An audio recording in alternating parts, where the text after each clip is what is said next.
من الشیطان الرجیم بسم اللہ الرحمن الرحیم یا ایھا الذین آمنوا استجیبوا للہ وللرسول اذا دعاکم لما یحییکم واعلموا ان اللہ یحول بین المرء وقلبہ وانہ الیہ تحشرون۔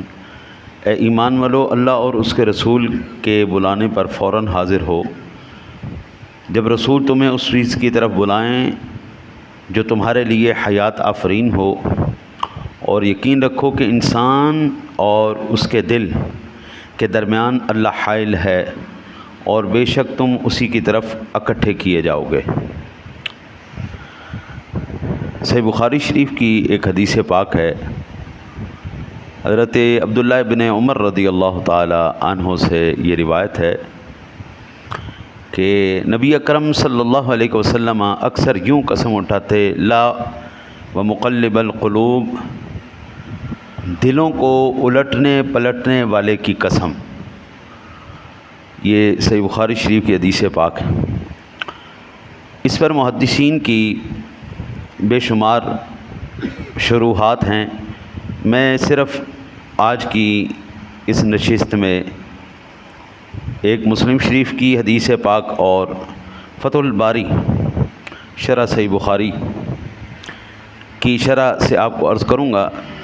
شہر بن حوشب بیان کرتے ہیں، اس کو امام ابو عیسیٰ محمد بن عیسیٰ ترمذی روایت کرنے والے ہیں کہ حضرت ام سلمہ رضی اللہ تعالی عنہا سے پوچھا، یا ام المؤمنین، جب رسول اللہ صلی اللہ علیہ وسلم آپ کے پاس ہوتے ہیں تو زیادہ تر کس چیز کی دعا کرتے ہیں؟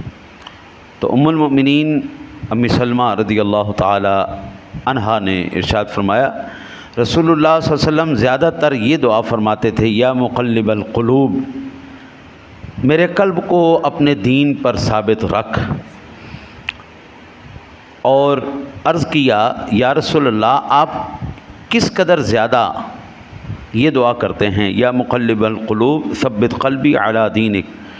آپ نے فرمایا، ام سلمہ، ہر آدمی کا دل اللہ تعالیٰ کی 2 انگلیوں کے درمیان ہوتا ہے، وہ جس دل کو چاہتا ہے سیدھا رکھتا ہے، جس کو چاہتا ہے ٹیڑھا کر دیتا ہے۔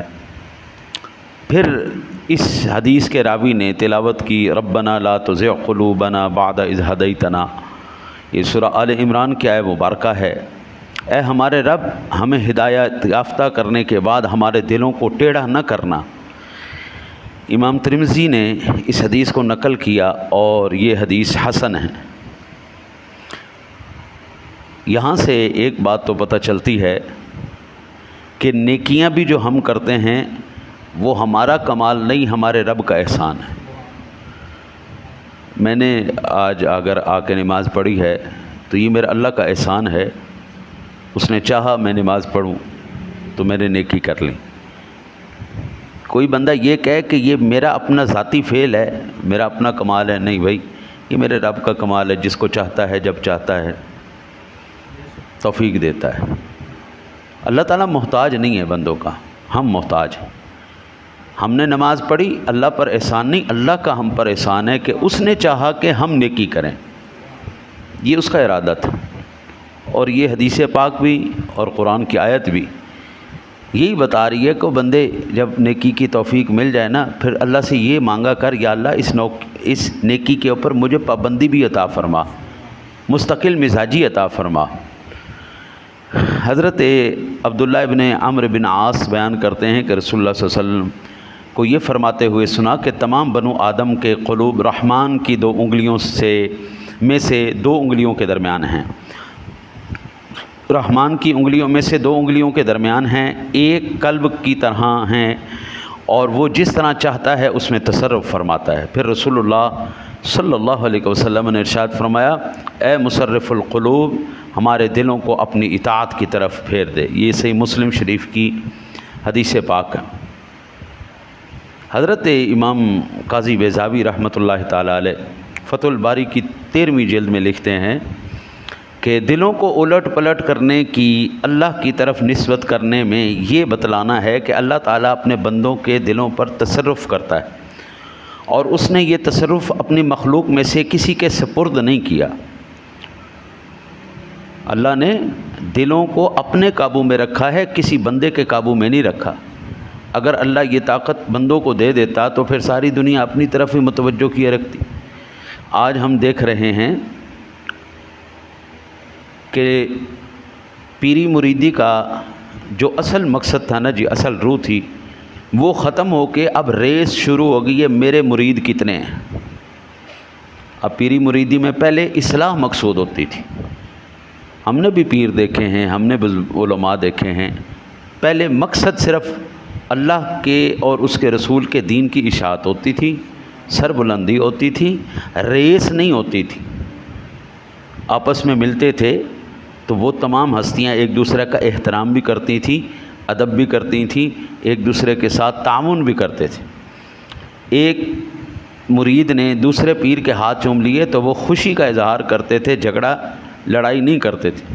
آج تو بھائی ریس اس بات کی ہے کہ میرے مرید کتنے ہیں، میرے 1 لاکھ ہو گئے، میرے 2 لاکھ ہو گئے، میرے 50 لاکھ ہو گئے۔ آج ہر ایک کی تمنا یہ ہوتی ہے بس میں ہی مولوی ہوں، میں ہی عالم ہوں، باقی دنیا میں تو سب بیکار لوگ ہیں، سب بالکل بیوقوف لوگ ہیں۔ یہ دین کے اوپر رکھ کے اللہ دلوں کو پھیر دیتا ہے۔ پہچان دین کی ہے، پہچان دین والی ہے۔ لیکن میں نے اپنے شیخ سے ایک مرتبہ زندگی میں سوال کیا، میں نے کہا شیخ آج کل مولوی چور ہو گئے ہیں، مولوی چوری بڑی کرتے ہیں، دھوکہ بڑا دیتے ہیں۔ مسکرا کے فرمانے لگے نہیں ایسا نہیں ہے،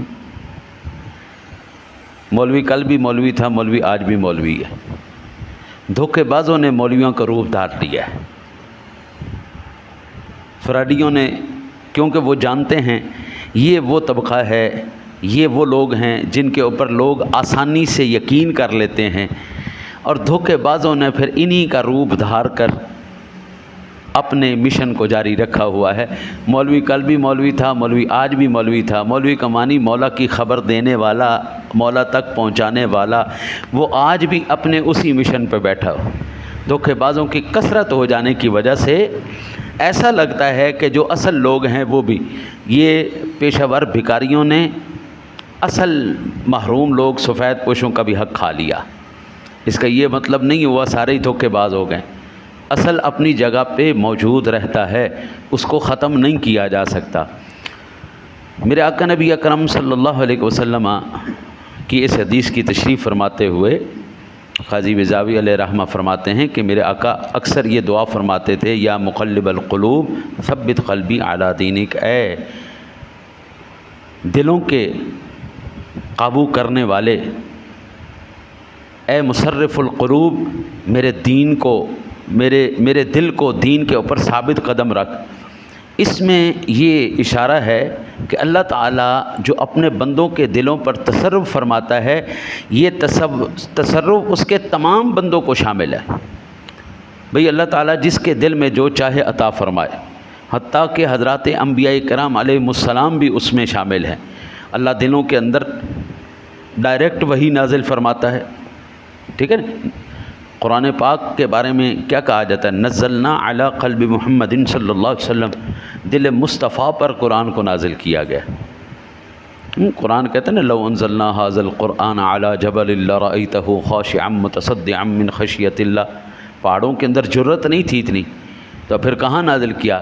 نزلنا علی قلب محمد صلی اللہ علیہ وسلم، حضور کے دل انور پر اس کو نازل کیا گیا۔ دل مصطفیٰ کی کیا بات ہے، ہاں جی، حضور نبی اکرم۔ پھر یہ کہتے ہیں کہ اللہ تعالیٰ جب دلوں کو ٹیڑھا کرتا ہے، ان ٹیڑھا کرنے میں انبیاء مستثنا ہیں، کیونکہ اس نے پہلے ہی ان کو چن لیا ہے، اس کے پسندیدہ بندے ہیں، اور جن کے دل ٹیڑھے ہوتے ہیں وہ عام لوگ ہیں۔ لیکن جب کرم ہوتا ہے اس میں سب شامل ہیں، کرم میں سب شامل ہیں، ٹیڑھے پن میں انبیاء شامل نہیں، انبیاء کے دل ٹیڑھے نہیں ہوتے۔ اسی لیے ہم کہتے ہیں انبیاء معصوم ہیں، اس کے علاوہ ہم کسی کو معصوم نہیں مانتے۔ کوئی زید ہے، کوئی عمر ہے، کوئی بکر ہے، ہم کسی کو معصوم نہیں مانتے۔ اللہ کے فرشتے معصوم ہیں یا انبیاء کرام علیہ السلام کی ذوات گرامی ہیں، بس۔ پھر قاضی بیضاوی علیہ رحمہ اس کی تشریح فرماتے ہوئے آپ ارشاد فرماتے ہیں کہ یہ اشارہ کہ جب نبی اکرم صلی اللہ علیہ وسلم کا پاکیزہ ترین دل بھی اللہ سبحانہ و تعالیٰ کی پناہ لینے کا محتاج ہے تو دوسرے لوگ جو آپ سے کہیں کم تر درجے میں ہیں وہ کتنے محتاج ہوں گے۔ حضور نبی اکرم صلی اللہ علیہ وسلم کی ذات گرامی دن میں ایک روایت میں 70 مرتبہ، ایک میں 100 مرتبہ استغفار فرمایا کرتے۔ اتنا پاکیزہ دل جب دن میں 70 سے 100 مرتبہ استغفار کر رہا ہے، خود توجہ فرمائیے ہمیں کتنی ضرورت ہے۔ جب حضور یہ دعا کر رہے ہیں اے اللہ میرے دل کو دین پر ثابت قدم رکھنا، تو پھر خود تصور کیجئے کہ ہمارے لیے کتنا یہ اہمیت کی بات ہے، ہمیں کتنی دعا کرنی چاہیے۔ امی جی کہتے ہیں حضور اکثر یہ دعا کرتے ہیں، ثبت قلبی علی دینک، اے اللہ میرے دل کو دین پر ثابت قدم رکھنا۔ اچھا، اب یہاں پر ایک بڑی طویل بحث ہے، وہ میں چند جملوں کے اندر آپ کو عرض کر دیتا ہوں۔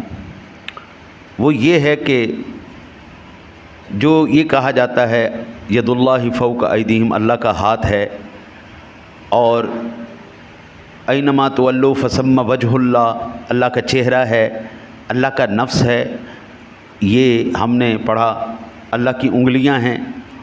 تو کیا ہم یہ چیزیں مانیں اللہ کے اندر؟ کیونکہ اگر ایک چیز مانیں گے، انگلیاں مانیں گے تو ہاتھ ماننا پڑے گا، ہاتھ مانیں گے تو جسم ماننا پڑے گا، جسم مانیں گے تو پھر سارا کچھ ماننا پڑے گا، اور یہ اس چیز سے تو اللہ پاک ہے۔ بعض نے کہا اس سے مراد صفات ہیں اس کی، بعض نے کہا اس سے مراد اس کی صفات ہیں، بعض نے کہا اس سے مراد اس کی نعمتیں ہیں۔ بعض چیزیں ایسی ہوتی ہیں جن کے لیے تعویل کرنے کی ضرورت نہیں ہوتی۔ ہم قرآن کو جب پڑھتے ہیں نا جی، تو قرآن پاک ہمیں بڑے حسین پیرائے کے اندر یہ سمجھاتے ہوئے آگے چلا جاتا ہے، اللہ نور السماوات والارض مثل نورہ کمشکات فیہا مصباح المصباح فی زجاجہ۔ بڑا خوبصورت فانوس کی اللہ نے جو ہے وہ ہمیں مثال دی کہ اگر ایک فانوس کے اندر چراغ رکھا جائے، اس کے گرد مختلف رنگ کے عدسے لگا دیے جائیں، جب اس کی روشنی منعکس ہو کر نکلتی ہے تو ہر ایک عدسے سے ایک الگ رنگ نکلتا ہے۔ اللہ فرماتا ہے اللہ کے نور کی مثال اس طرح ہے۔ بعض چیزیں ایسی ہوتی ہیں جہاں پر نہ تو کسی تشریح کی ضرورت ہوتی ہے، نہ تعویل کی ضرورت ہوتی ہے۔ جنہوں نے یہ کوشش کی وہ بھی برحق ہیں، وہ کہتے ٹھیک ہے نعمتیں ہیں، صفاتیں ہیں۔ ہم یہ کہتے ہیں کہ جی جیسے میرے رب نے کہا ہم ویسے ہی اس کو مانتے ہیں، بس ختم ہو گئی بات۔ ہمیں اس میں تعویل کی، اللہ نے کہا میرے ہاتھ ہیں، ہم نے مان لیا ہاتھ ہیں، اس کا چہرہ ہے، اس کی انگلیاں ہیں، بس۔ ہم اس کیفیت میں نہیں پڑھتے، وہ کیفیت انگلیوں کی کیفیت کیسی ہے، چہرے کی کیفیت کیسی ہے، بس اتنا سمجھ لیں جو اس کی کیفیت ہے وہ کسی کی کیفیت نہیں۔ وہ تمام کیفیات میں، وہ تمام صفات میں وہ سب سے اعلیٰ، عرفہ اور سب سے بلند ہے، اور اس کی رضا بھی اس کی بلا کیف و صفات ہیں۔ اس کی رضا کی کیفیت کیا ہے ہم یہ بھی نہیں جانتے۔ جیسا میرے رب نے کہا ہم نے اس کو مان لیا، انکار نہیں کرتے کہ اس کی انگلیاں نہیں، اس کے ہاتھ نہیں، آیات قرآنیاں ہیں، لیکن ہم ان کی تشریح بھی نہیں کرتے، کیونکہ ضروری نہیں ہے کہ ہر چیز کی تشریح کی جائے۔ میرے رب نے جو کہہ دیا ہمیں اس پر یقین ہے، اور انشاءاللہ تعالی العزیز کل قیامت والے دن اگر اللہ نے نصیب میں ہمارے جنت لکھی تو انشاءاللہ اس کا دیدار کر کے دیکھ لیں گے اس کا چہرہ کیسا ہے اور اس کے ہاتھ کیسے ہیں۔ ہاں جی، نبی اکرم صلی اللہ علیہ وسلم کی ایک حدیث پاک آپ نے ارشاد فرمایا، جس طرح جمعۃ المبارک والے دن ہم جمعہ پڑھنے آتے ہیں، کل قیامت والے دن رب سونے کا دیدار کرنے جائیں گے، اور وہ کیسی دیدار ہوگی انشاءاللہ جنت میں جا کے دیکھ لیں گے۔ اور اللہ تعالیٰ اگر ہمارے نصیب میں نہیں لکھا، بدبختی لکھی ہے، تو دعا کرتا ہوں مالک قلم بھی تیرا، لو بھی تیرا، ہاں جی ارادہ بھی تیرا، حکم بھی تیرا، بدبختی سے نام نکال کر خوش بختوں میں لکھ دے۔ دعا کرتے ہیں اللہ تعالیٰ آپ کو مجھے عمل کی توفیق عطا فرمائے۔